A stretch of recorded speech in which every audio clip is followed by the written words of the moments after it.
You were never free. From the moment you took your first breath, the system had already decided your fate. Your memories wiped, your true nature buried, and your choices nothing more than illusions fed to you by a construct so ancient, so well crafted, that even the most brilliant minds fail to question it. You are not in control. You never were. This world is not what it seems. The cycle of birth, life, suffering, and death is not some divine process of growth, it is a machine. A prison. And your soul is its fuel. The concept of the soul trap is not some fringe conspiracy or New Age nonsense. It is the foundation of every major religious and philosophical system throughout history, twisted and repackaged to keep you docile, obedient, and most importantly, contained. The ancient Gnostics knew the truth. They called this world the creation of a false god, a demiurge who forged reality not as a paradise, but as a farm, an energy harvesting construct designed to enslave consciousness itself. The Hermeticists warned of cosmic archons, parasitic entities that manipulate human perception, keeping souls tethered to the material plane.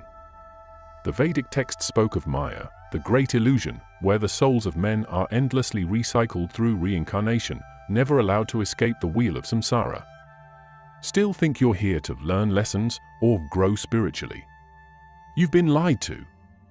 You are not on a journey toward enlightenment, you are prey. And this world is your cage. Here's how it works. At the moment of death, everything you think you know shatters. The comforting belief that you'll go to heaven or merge with the universe is a fabricated story designed to keep you moving toward the light. That light? It's a trap. It's a forced reincarnation system, a cosmic recycling machine engineered to strip you of your memories, your power, and your true nature before shoving you back into another body, erasing any trace of the life you just lived. Countless near-death experiences describe the same phenomenon: a tunnel, a blinding light, the presence of guides, beings that claim to be loved ones, angels, or even deities. They lure the soul into submission, playing on its emotional attachments, its fears, its longing for home. But these entities are not benevolent. They are gatekeepers. Their only job is to ensure that you never break free. Ancient Tibetan Buddhist texts describe the Bardo Thodol, the Tibetan Book of the Dead, which explicitly warns against following the light after death. Instead, it urges the soul to seek the path beyond illusion, to evade the reincarnation trap. The Gnostic texts, particularly the Secret Gospel of John, expose the rulers of this realm as deceptive beings who feed on human suffering and spiritual ignorance. Even Plato, in his dialogue The Republic, speaks of souls being forced to drink from the river Lethe, obliterating their past memories before being thrust into new bodies. And the system doesn't stop there. The moon, long worshipped as a celestial guide, has been implicated as a key component of the trap. Esoteric traditions, from ancient Hindu cosmology to 20th century occultist thinkers like Robert Monroe and David Icke, describe the moon as an artificial satellite, an astral control station where souls are processed, memory wiped, and reassigned to new lives. The Saturn-Moon matrix theory suggests that the moon acts as a frequency emitter, keeping humanity in a constant state of vibrational entrapment, preventing escape from the physical realm. Why do you think every major civilization obsessed over the moon? Why do secret societies encode lunar symbolism in their rituals? Because they know. And they don't want you to. This is not just about religious belief or ancient myths. Modern science is slowly catching up. Quantum physics has already proven that reality is non-local, that consciousness is not confined to the brain, and that the material world is more illusion than substance. Studies on DMT and near-death experiences suggest that reality itself may be a programmed construct, a high-dimensional simulation controlled by forces we cannot perceive with our limited senses. The implications are terrifying. It means that everything you've been taught is wrong. It means that the love and light narrative of the afterlife is a deception, a predatory mechanism designed to keep you enslaved. It means that the real battle is not political, not technological, not even physical, it is spiritual. And the worst part? The majority of people will never even question it. They will live, suffer, die, and be reborn, over and over again, endlessly recycled into the machine. You are trapped, but the chains are invisible. This isn't just about a system of control, it's about a total lockdown on perception itself. You don't just live in a prison. Your very thoughts, emotions, and experiences are dictated by an unseen architecture designed to keep you from ever realizing the truth. The astral dimension, the so-called spirit world, isn't what you think it is. Most people assume it's a place of higher wisdom, a bridge between life and death, a mystical realm where the soul is free. That is a lie. The astral plane is not a highway to enlightenment, it is part of the trap. It is the containment layer, a carefully managed zone where souls are monitored, manipulated, and redirected like cattle being herded back into the slaughterhouse. When you dream, when you experience out-of-body travel, when you connect with higher beings in meditation, where do you think you're actually going? Who do you think is controlling the experience? You assume that what you encounter in the astral is real, but reality in that realm is just as fabricated as what you experience in the physical world. You are not awakening when you enter the astral. You are interacting with the system directly. For centuries, occult traditions and secret societies have hinted at the existence of gatekeepers, entities that patrol the astral world and enforce the boundaries of the soul prison. These beings have been called by many names: archons in Gnosticism, jinn in Islamic mysticism, devas in Zoroastrianism, trickster spirits in shamanic traditions. Their purpose? To ensure you never see beyond the simulation. This is why astral projection is dangerous. It is not a method of escape, it is an open invitation for the system to engage with you directly. The moment you enter the astral, you are on their turf, playing by their rules. You are exposed. And they are watching. Ancient Egyptian texts, particularly the pyramid texts, speak of the duat, a perilous realm that every soul must navigate after death. The duat was not a paradise. It was a series of traps, illusions, and obstacles, guarded by monstrous entities that tested and tormented the soul. Failure to outmaneuver them meant one thing: returning to the cycle of reincarnation. The ancient Egyptians did not view the afterlife as a peaceful transition, they saw it as a battlefield, one where only the most knowledgeable could escape the endless cycle. The Tibetan Book of the Dead describes something even more disturbing. It warns that after death, the soul encounters the deities who appear benevolent but are, in reality, fabrications of the mind, false constructs designed to lure the soul back into attachment. If the soul falls for the deception, it is forced into another reincarnation. The text explicitly states that only those who recognize the illusion can break free. Even more compelling?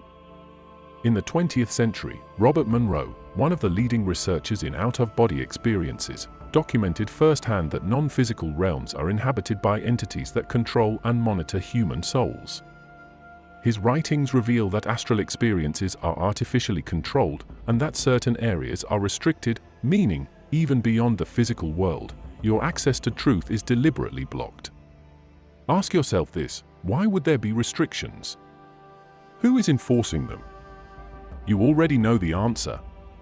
The New Age movement, modern spiritual teachings, and mainstream religious doctrines all push the idea that the astral realm is a place of peace, love, and divine connection. But this is exactly what you would expect if the controllers of the system wanted you to keep participating in it. Why would they want you to know the truth? If you knew that the astral realm was just another layer of the prison, you would start asking dangerous questions. The entities in control do not want that. So they shape the astral experience to keep you entertained, distracted, and pacified.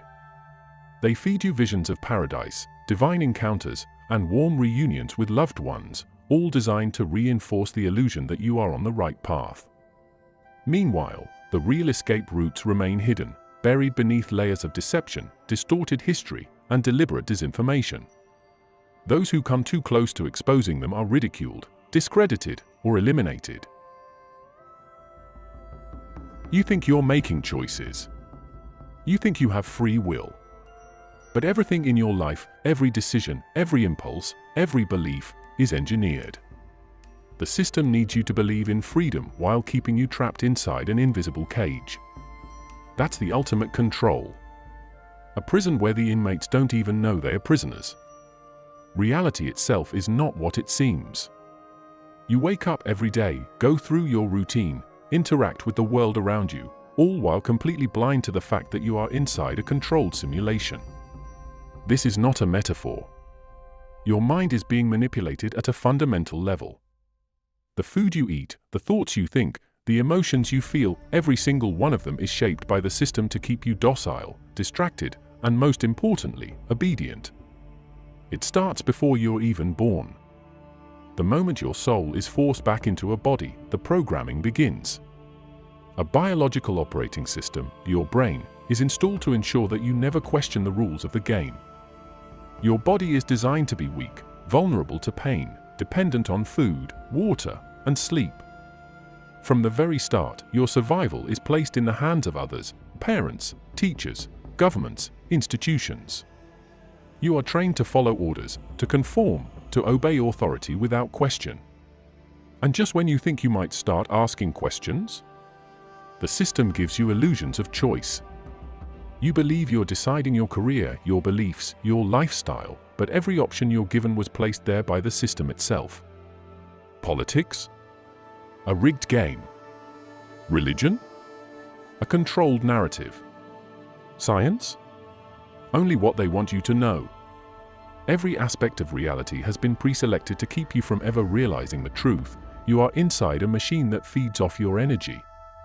You don't even control your own emotions. The system is designed to keep you in a constant state of anxiety, fear, and confusion. Why? Because a fearful mind is an obedient mind. Look at history. Why has every major civilization relied on fear-based control? Why are you constantly bombarded with messages of war, disease, economic collapse? Because a population in fear never rebels. But the real secret? The manipulation goes beyond the physical world. The mind itself is not free. Your thoughts are not your own. The system has ways of implanting ideas, influencing behavior, and keeping you trapped in pre-programmed loops. This is why ancient spiritual traditions, from the Gnostics to the Buddhists, warned about the power of illusion. They understood that the material world is a construct, a manufactured reality designed to keep you cycling through endless lifetimes of servitude. Even your perception of time is a control mechanism. Why do you think you age, decay, and die? Because a limited lifespan ensures you never figure out the game. Every lifetime, you start from zero. No past knowledge, no memory of previous lives, no awareness of the trap. It resets every single time, ensuring that you never accumulate enough wisdom to break out. Think about the way society is structured. From the moment you enter the system, you are forced into a timeline. Childhood education conditions you for obedience. Adulthood keeps you too busy working, paying bills, and chasing meaningless goals to ever question the system. And just when you finally start seeing through the cracks, you're old, sick, and dying. Game over. Reset. Try again. You are being watched. Every second, every thought, every moment of your existence is monitored, managed, and manipulated by forces you were never supposed to know about. These entities, call them archons, watchers, gatekeepers, whatever name fits, are the real rulers of this reality. Not your politicians, not your so-called leaders. The real control lies beyond the physical, in the hidden mechanisms that govern consciousness itself. These entities are not gods. They are prison guards. They enforce the soul trap. They make sure no one escapes. And the worst part? You have encountered them before. Ever had that overwhelming sense of being watched, even when you're alone? Ever felt something lurking in the corner of your vision, only for it to disappear the moment you turn your head? That is not paranoia. That is the system adjusting itself around you, making sure you don't stray too far from the boundaries of your designated reality. And when you die, they are waiting. Near-death experiences, ancient religious texts, even modern UFO abduction stories, they all describe the same thing. Beings of light. Guides. Higher entities who claim to welcome you home, to escort you into the afterlife. But if you look deeper, you'll see the truth. These are not benevolent beings. These are handlers. Their job is not to help you, but to process you, to wipe your mind, strip away your memories, and recycle you back into another life where you start from zero once again. They manipulate perception. They use emotion as a weapon, playing on your deepest fears and desires to keep you compliant. They appear as loved ones, as gods, as anything that will make you lower your defenses. The moment you accept their guidance, the cycle continues. Reincarnation is not a gift. It is a system of control. And they are the enforcers. This is not a theory. It is documented. The Tibetan Book of the Dead warns about deceptive deities that appear after death, urging the soul to avoid their influence. Gnostic texts expose the archons as soul harvesters, trapping spirits in cycles of suffering. Even the oldest Sumerian myths tell of Anunnaki gods who created humanity not as free beings, but as a workforce, bound to serve their masters. The evidence is everywhere. And it doesn't stop at death. They intervene in the physical world too. Sleep paralysis? Ever wake up in the middle of the night, completely unable to move, with the overwhelming sensation that something is in the room with you? That's not just a neurological glitch. Cultures across the world, from medieval Europe to indigenous shamans, describe the same phenomenon, dark entities looming over the paralyzed body, pressing down, draining energy. The same experience. The same presence. Everywhere. You were born into a rigged system, a system so advanced that it doesn't just control you, it controls the very fabric of reality itself. But here's what no one talks about. This isn't the first time it's happened. The soul trap is not new. It's ancient. And the technology behind it? It has existed for thousands of years, buried beneath the ruins of lost civilizations, hidden in the architecture of our world. Why do almost all ancient cultures, from Egypt to Sumer to the Mayans, talk about a sky god race that came down to create humanity? Why do their legends always involve beings who controlled life, death, and the afterlife? These civilizations didn't just build temples and pyramids for religious purposes. They built machines. Yes, machines, but not the kind you're thinking of. We're not talking about crude metal engines. We're talking about high-frequency energy structures, advanced geomagnetic control grids, and resonance-based technology that directly interacts with the human soul. The pyramids, the ziggurats, the obelisks, they weren't tombs, they weren't monuments. They were part of a planetary system designed to manage and manipulate consciousness. And what happened to these civilizations? They were wiped out. We are led to believe they just collapsed due to war, famine, or natural disasters. That is bullshit. The real reason? They knew too much. They got too close to understanding the construct, to discovering the mechanics of the soul trap, and they had to be erased. Their knowledge had to be buried. But traces still remain. Take the Great Pyramid of Giza. Its design is not random.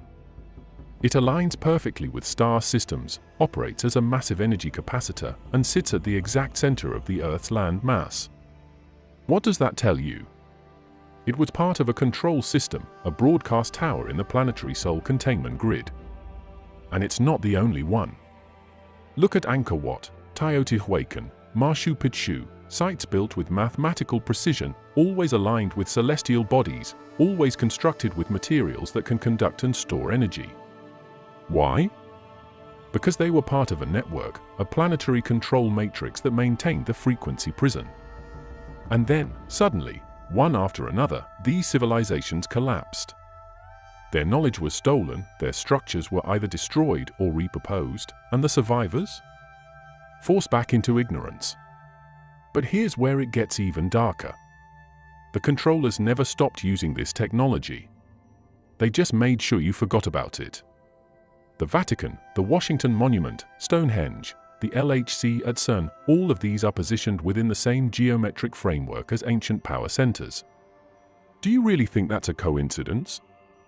The elite never abandoned the old system. They just modernized it. The Moon, Saturn, the planetary ley lines, these aren't just cosmic decorations. They are nodes in a larger system that broadcasts the control frequency, ensuring that human souls remain inside the trap. Think about how modern technology works: radio waves, electromagnetic pulses, wireless transmissions. Now ask yourself, what if an advanced version of that same technology was keeping your soul locked inside this reality? You think governments run the world? That presidents, kings, or prime ministers decide your fate? They don't. They are just managers, middlemen, placeholders. The real power doesn't sit in public office. It operates from the shadows, and its primary concern is not wealth, not land, not resources, but something far more valuable: your soul. The elites of this world are not just controlling economies, politics, and media. They are maintaining the soul trap. They don't just believe in the system, they actively participate in it. Every secret society, every ancient bloodline, every ruling class throughout history has been obsessed with one thing: esoteric knowledge. Why? Because they don't serve the people. They serve the system that owns you.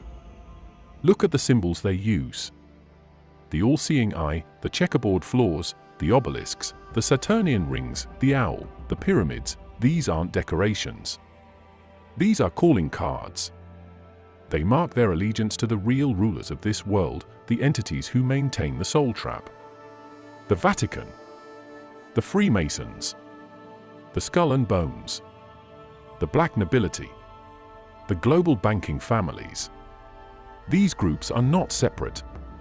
They are branches of the same ancient system that has existed for thousands of years. And their rituals?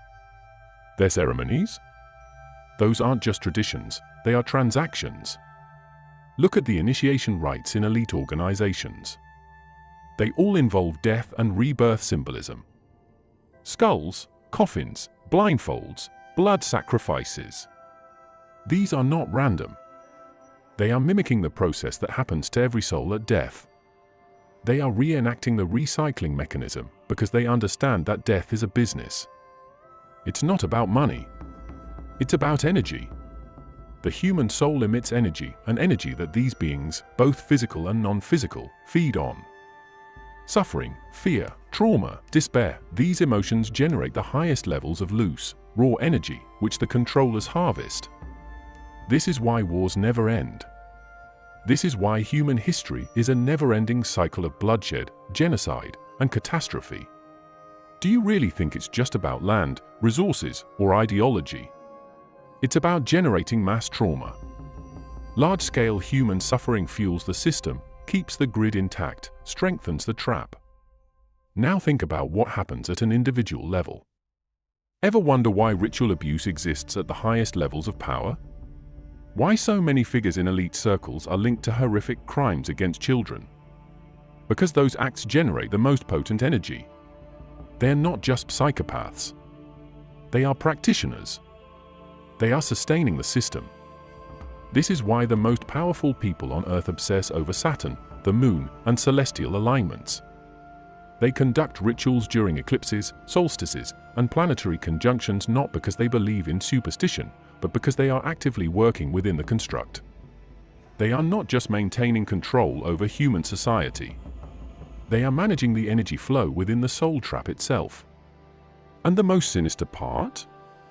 They know that most people will never figure it out. The masses will continue voting, protesting, debating policies, thinking that power shifts from one party to another. Meanwhile, the real rulers remain untouchable, unseen, and unstoppable. Because their control is not political. It is spiritual. Every major religious and mystical tradition contains fragments of the truth, but only if you know where to look. The Bible, the Quran, the Vedas, the Tao Te Ching, the Emerald Tablets, all of them have been altered, censored, or mistranslated to keep you from seeing what's really there. But the codes still exist, buried beneath centuries of deliberate manipulation. Take the Gnostic texts, the ones the early church tried to erase from history. The Nag Hammadi scriptures expose the demiurge not as a loving god, but as a false creator, an impostor who built this world as a prison for souls. The Gnostics knew that what people called God was actually an archon, a ruler of this fabricated reality, whose only goal was to keep souls trapped in cycles of reincarnation. And what did the early Christian authorities do? They hunted down the Gnostics and burned their writings. Because if people understood that this world was a construct, that their suffering was engineered, the system would collapse. Look at the Tibetan Book of the Dead. It explicitly warns against the illusions of the afterlife, the false light, the deceptive beings, the fake paradise that lures souls back into the trap. It describes, in detail, the mechanics of the soul recycling system and teaches how to navigate past it. Yet in mainstream Buddhism today, those warnings are conveniently ignored. The ancient Egyptians understood the trap better than almost any other civilization. Their pyramid texts, the Book of the Dead, and their funerary rites were not just religious superstitions. They were escape manuals. The entire purpose of mummification and the elaborate tomb rituals was to preserve the soul's memory and awareness after death, so it wouldn't be wiped clean and forced back into the cycle. But of course, as history progressed, this knowledge was corrupted into simple funerary traditions, and its true meaning was lost. Even Plato, one of the greatest philosophers in history, spoke of this trap. In the Republic, he described souls being forced to drink from the river Lethe, a metaphysical mechanism that erases memory before reincarnation. He understood that this system was not natural, but imposed. So why don't you hear about this? Why isn't this part of mainstream religion or philosophy? Because the real rulers of this world made sure it wouldn't be. Throughout history, any group or individual who came too close to exposing the truth was either destroyed, discredited, or absorbed into the system. The Cathars in medieval France, one of the last Gnostic sects, were wiped out by the Catholic Church. The Hermeticists, who understood the nature of reality as a mental construct, were silenced and demonized. The original teachings of Hinduism, which once spoke of breaking free from Maya, were rewritten to promote submission to karma and reincarnation as a necessary cycle rather than a trap. Even in the modern era, figures like Philip K. Dick, Robert Monroe, and John C. Lilly, who explored the boundaries of consciousness and hinted at the existence of a simulated, controlled reality, were either ignored, ridiculed, or mysteriously shut down. The exit exists. But no one is going to show it to you. No book, no guru, no religious institution, no so-called spiritual teacher is going to hand you the key. Because the truth is, the moment you start looking for an external savior, you're already lost. The system was built to keep you searching outside yourself, chasing after false gods, waiting for some divine intervention that will never come. That's how they keep you compliant, by making you believe you're powerless. The ancient texts that survived the purges hint at the escape routes, but they don't give you a map. Why? Because the ones who wrote them knew something crucial: if the system knows you're trying to leave, it will adapt. It will create new illusions, new distractions, new ways to pull you back in.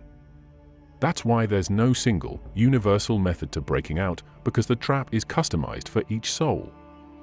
Here's what we do know. First, memory is everything. Every time you die, your memories are wiped clean, and that is the single most effective tool the system has to keep you trapped. That's why ancient civilizations developed memory preservation techniques, mummification, sacred burial sites, specific meditative practices, all designed to protect the continuity of consciousness after death. The Egyptians, the Tibetans, the Gnostics, they all knew that awareness at the moment of death was the difference between freedom and reincarnation. Second, they will come for you. Every near-death experience, every ancient warning, every secret society initiation describes the same thing: gatekeepers. They appear as guides, ancestors, angels, even gods, offering comfort and direction. Reject them. Do not follow the light. Do not surrender to the illusion. These beings are not there to help, they are there to reprocess you, to wipe you clean and send you back. The only way out is to remain fully conscious and refuse every single trick they throw at you. Third, this world is made of frequencies. Every object, every emotion, every thought operates at a specific vibrational state. The trap is held together by frequencies of control, fear, attachment, materialism, obedience. The escape requires breaking resonance with the system itself. This is why true hermits, mystics, and esoteric practitioners isolate themselves from mainstream society, not for religious devotion, but to disconnect from the broadcast. And here's where it gets disturbing. The elites, the ones keeping this system running, they know all of this. That's why they manipulate human consciousness through constant fear, trauma, distractions, and artificial desires. They don't just control information. They control your mind's ability to even conceive of escape. Every war, every financial crisis, every new piece of mind-numbing entertainment is designed to keep your attention locked on the physical world, so you never even think to question what's beyond it. Every ancient civilization that tried to break the cycle was destroyed. Every major religious or philosophical movement that got too close to the truth was either hijacked, corrupted, or erased from history. The people who run this system don't care if you're rich or poor, left or right, religious or atheist. They only care that you stay in the game. So what does this mean for you? It means that no one is coming to save you. It means that you have to take full responsibility for your own escape. No prayers, no rituals, no external authorities are going to do it for you. You either wake up and take control of your own consciousness, or you keep playing this game until the next reset. And the system is fine with that. They've got eternity to keep you distracted. If you made it this far, congratulations. Most people won't. Most people will hear this and immediately retreat back into their programming, dismissing it as paranoia, as conspiracy, as too dark to think about. But you didn't. You're still here. And that alone means you've already begun to see through the illusion. Thank you for watching.